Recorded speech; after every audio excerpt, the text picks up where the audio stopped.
Welcome everyone to another table talk on psychological safety. My name is Dr. Allessandria.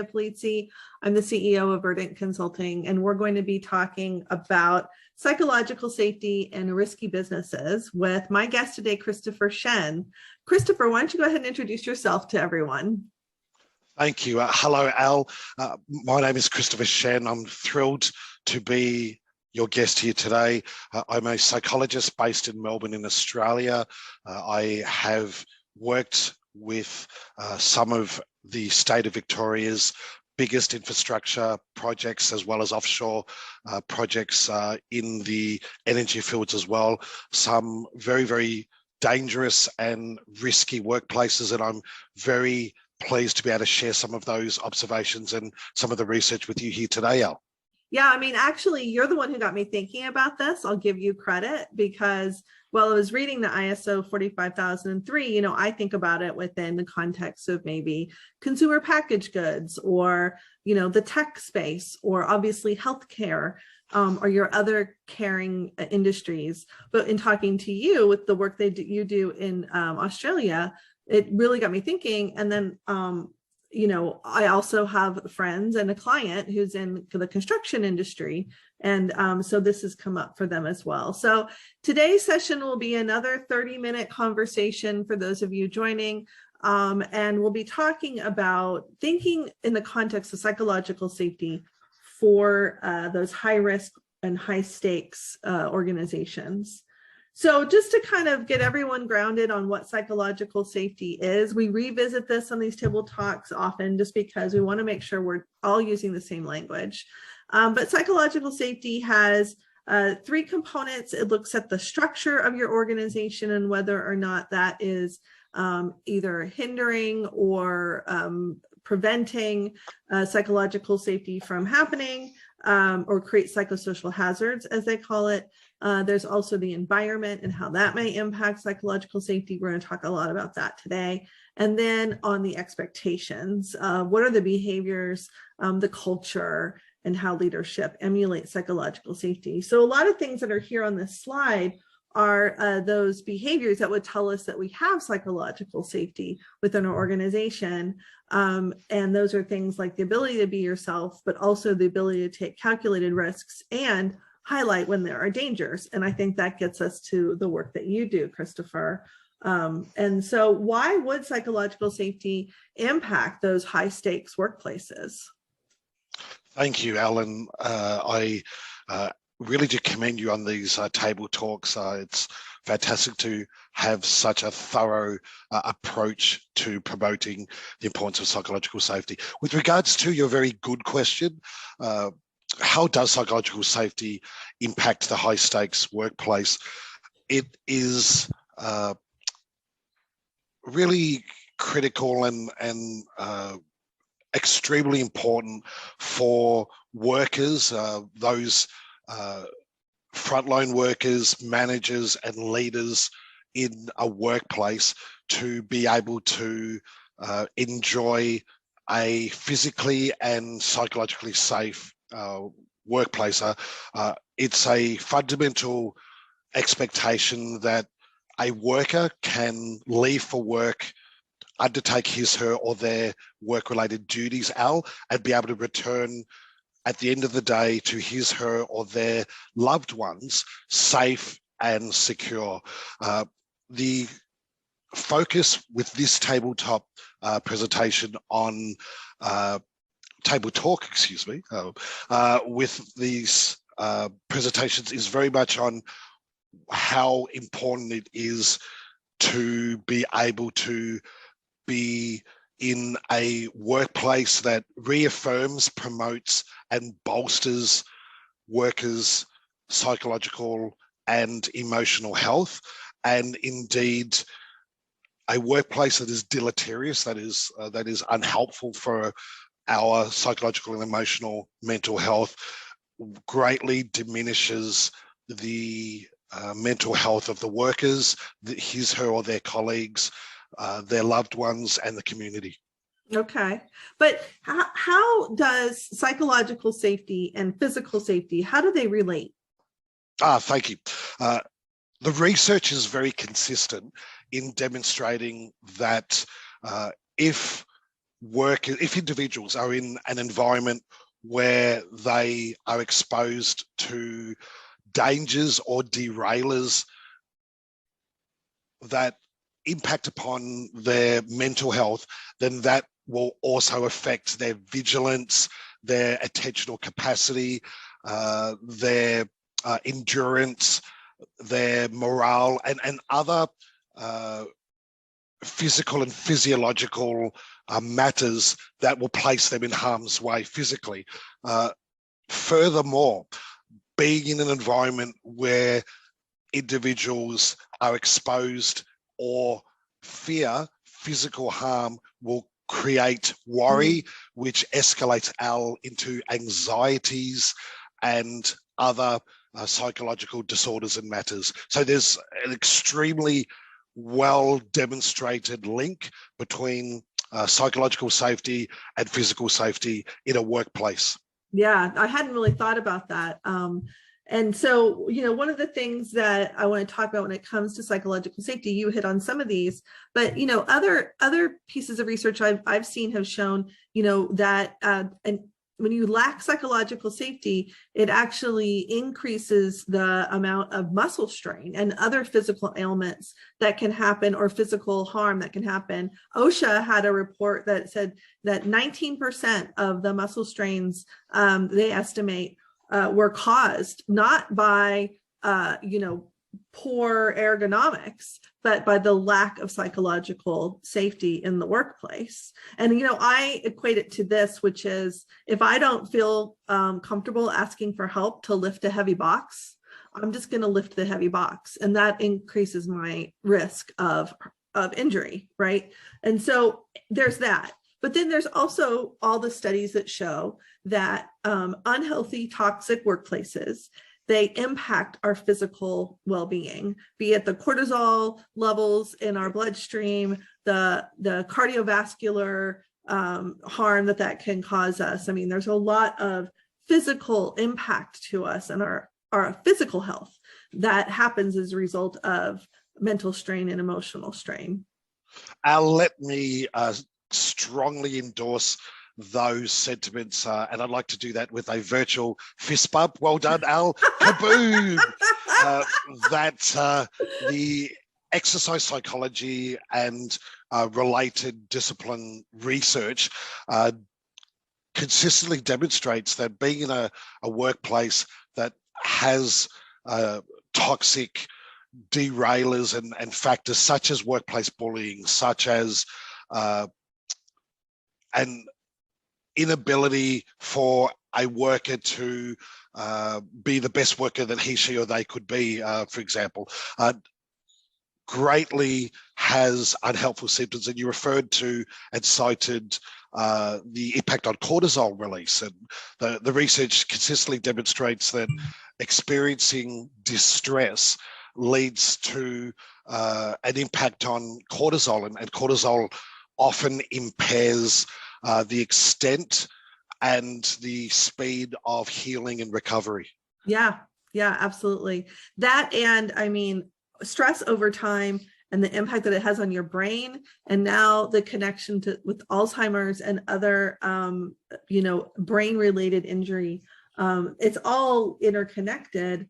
The other thing is around, we saw in there around what I call the expectations of behavior, right? And so if you're in an industry with high risk to your physical safety, the inability to disagree, to ask questions puts you at risk. And as you said, then it escalates the psychosocial harm that can happen, that emotional impact, which just becomes a kind of a spiral, right, down.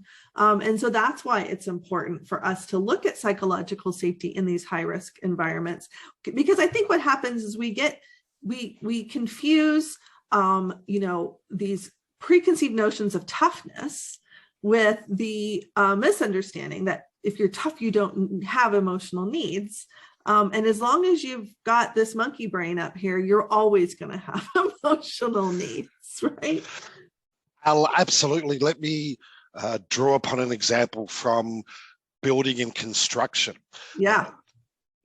Research demonstrates that builders and constructors, particularly those who have been working for several years and are at a level of seniority, perhaps, which might be a 4-person or a site supervisor, or even somebody running his, her, or their own tradie business, often have and report poor relationships. And anecdotally, I know through my 28 years or so of working as a psychologist with the building industry that many of the supervisors and superintendents and others with seniority are in their third or fourth marriage or relationship. They have fractured and broken relationships. And when I query this with them,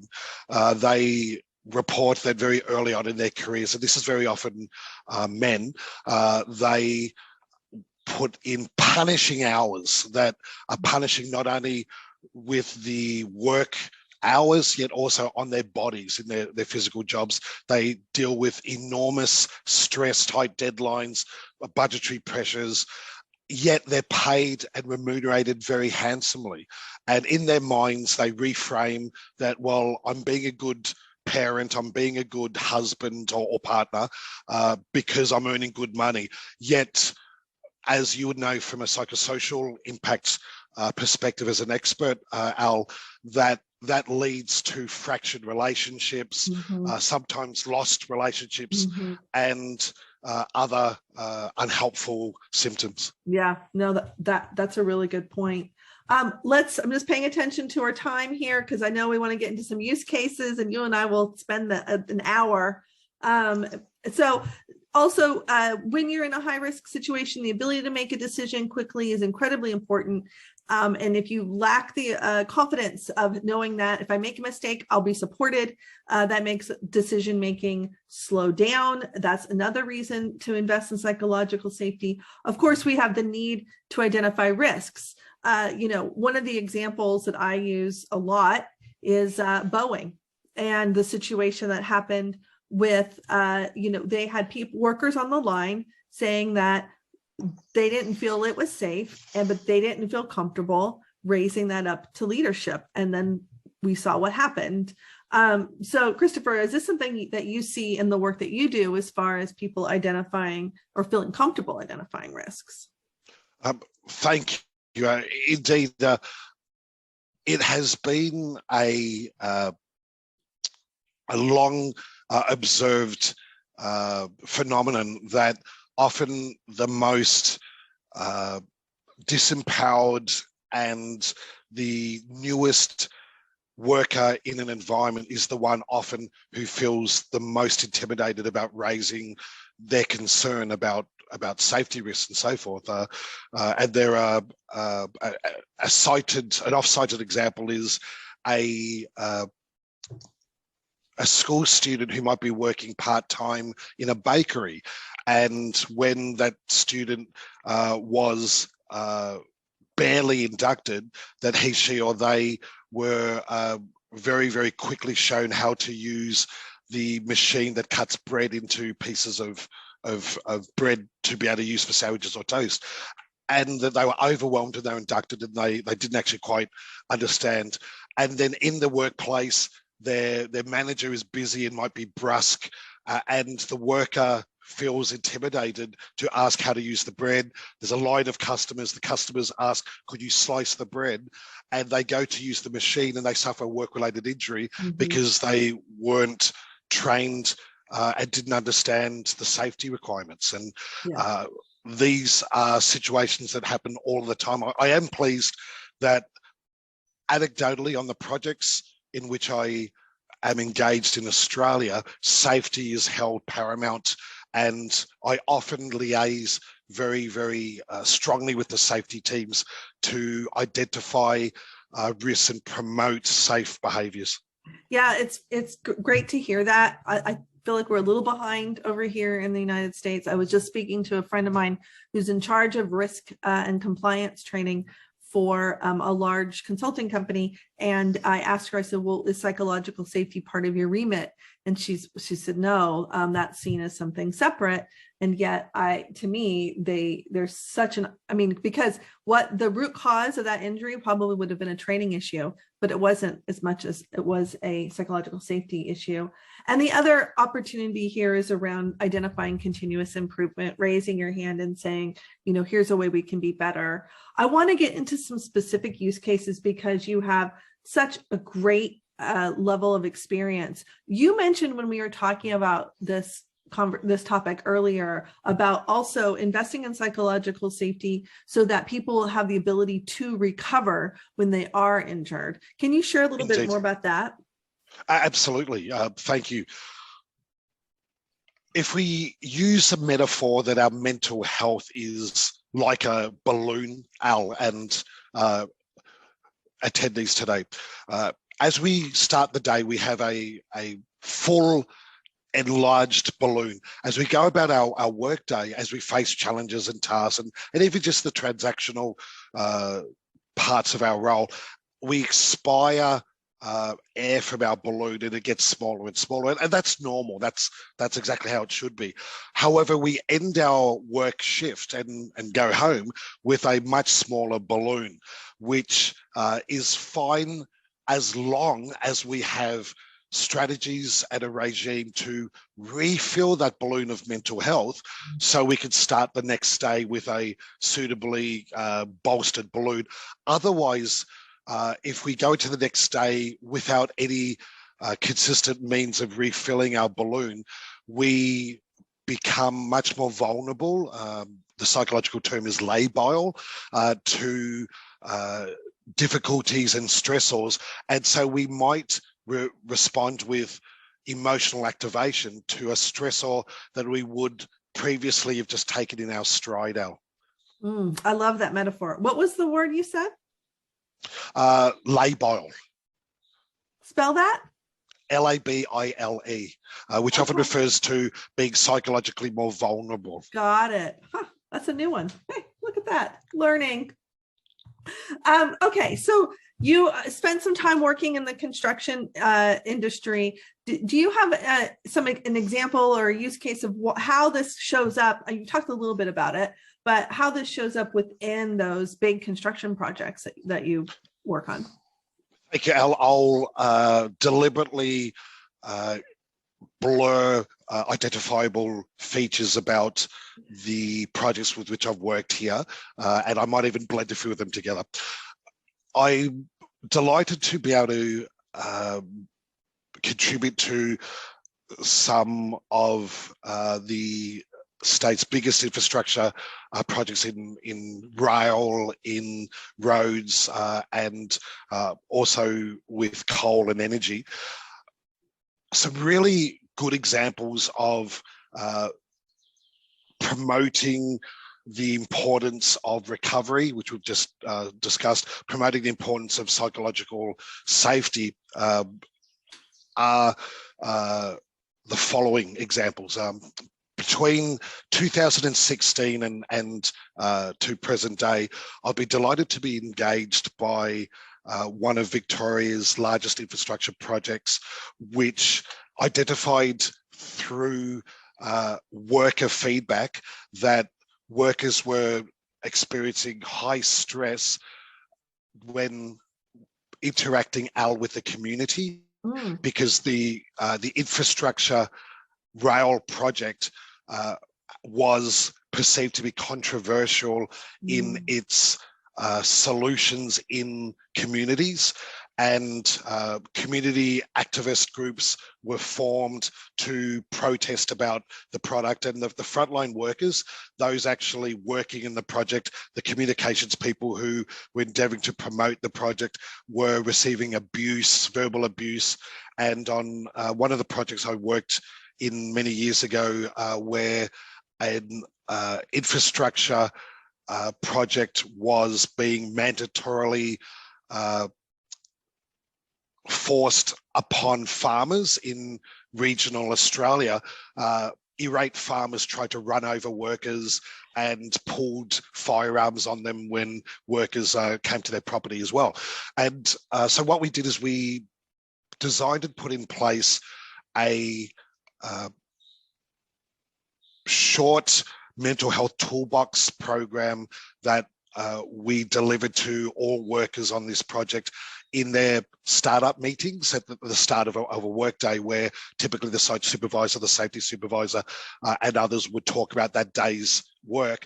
They would then introduce me to speak for 15 minutes as a mental health toolbox presentation, where I shared 3 to 4 habits and tips that they could use every day to bolster their mental health for them and their workers, and especially build that balloon of mental health at the end of the day, Al.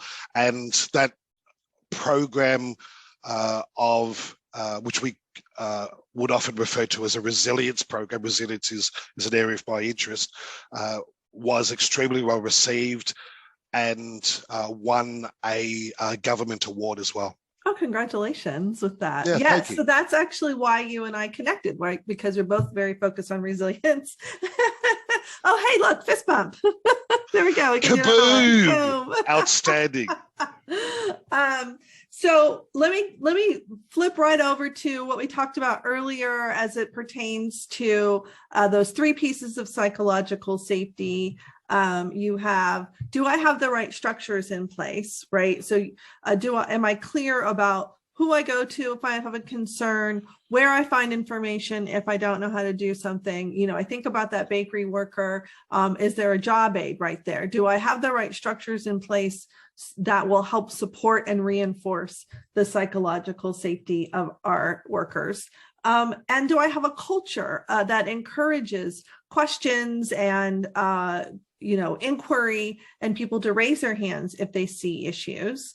And how have I equipped the leaders to be able to reinforce that? So what you just talked about, Christopher, was spot on with teaching people those tactics about how do I respond to stressors that are a bigger weight, right? Something that will pull the air out of that balloon a little more quickly. As you were describing what the construction workers were experiencing, it made me think of what the essential workers and the healthcare workers experienced and have experienced over the pandemic. And now there's new kind of definitions of stress around essential workers, like hero schema, and not feeling like there's a support within the community, or even a belief in the thing that is causing them so much stress. I actually heard something on our public radio station about this yesterday, with hospital workers coming in and having all the beds full with COVID patients, but then when they go out into the community, people act as if the pandemic is over. And so they aren't matching. So having that would really fit into that context piece, which is around what's happening outside that is impacting the workers, and how do we get our arms around that and understand that. You did that in the construction industry. We need to be doing that in healthcare, but even in the restaurant industry. I have a client in the restaurant industry, and restaurant workers, experience abuse from their from the general public as well. And so understanding that and giving people the resources to respond to it are important, and not just fluffy. It's just like you would equip people in any other kind of hazard. So I want to just kind of wrap us up. We're right at 30 minutes. Again, high five. There we go. We did it. Kaboom. Yes, boom. If people want to find out more about you, Christopher, they can visit you on LinkedIn, but also can you share just a 30-second overview of also your book, Wrestling with Resilience? Thank you. Let me make a shameless promotion here. I have recently produced a book, Wrestling with Resilience. I'm extremely proud of the book and believe it will help professionals, managers, coaches, anybody who's interested in resilience. It actually has those evidence-based activities and tips that can help you, your loved ones, and others build resilience and overcome stress, fatigue, anxiety, and burnout. Please hit me up on LinkedIn and you'll see all links to be able to purchase the book. Thank you, Dr. Al, for the outstanding opportunity to once again collaborate with you. I feel that we barely touched the surface of this important topic. We've barely even made reference to the importance of psychological safety during this COVID global pandemic. And perhaps that's an opportunity for another table talk. Another table talk, yes, absolutely. So for those of you who are joining, I've also created a special website just for these table talks. So if you visit our website, you can go to Psych Safety, and I'll put links to everything we cover. You can join me on future psychological safety table talks, including our next one on March 2nd with the amazing Amy Giddin, where we're going to talk about psychological safety in digital spaces. We have about 10 plus more psychological safety table talks coming up.